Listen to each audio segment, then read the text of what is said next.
Hey guys, what's up? It's John and Eric here at store 1899 Riverside, and we got a call a while back that this motor stopped working. After troubleshooting it, we found out an open lead on the motor, on the windings of the motor, so that indicates that the motor itself is shorted out, has failed. So we got a new motor today. We ordered this through Pan Austin Tech Support. It's a good sized motor. It's about 30 pounds. Despite contrary belief, this is a one-man job, and I want to show you how that's going to happen. So put this down for a second here. These brackets over in the corner are the motor adjustment assembly brackets, and they slide out of the corner, and they have a nutsert on the inside of them. This bolt's a 7/16 inch bolt with a 9/16 head, and basically what we're going to do is we're going to insert the motor up like this. When I get this cable off, that bracket's going to fit over the top of the head of this motor shaft, and that bolt is going to thread into this nutsert, and the threading action of that nutsert is going to pull the motor back towards the actual bracket housing. And before we do that, we're going to actually slide the motor up through inside the belt. So that's what we're going to do. Hey guys, so now that we've got the actual motor assembly underneath the belt and inside of the brackets, it was a little bit of a bear to get these square notches into the square bracket that has the threading housing down there. The next step is to get this bolt,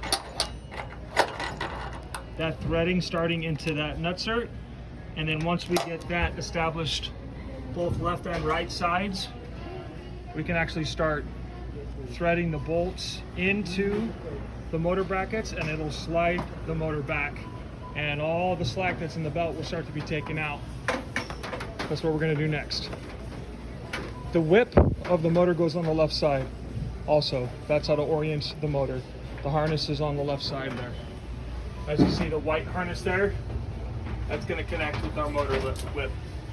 That is going to plug into this orientation. It is the whip is on the left side. Perfect.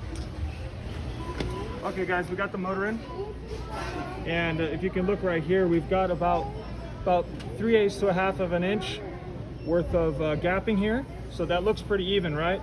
But if you walk your eyes down the belt here, you can see we grow from 1/4 inch to 1/2 inch up at the top here, and then up here we're rubbing.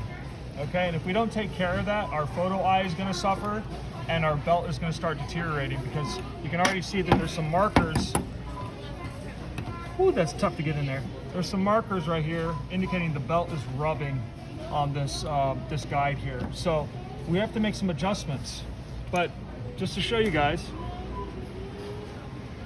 our belt is in fact running. It's running good. But you see how I pulled that belt back? Let me show you guys.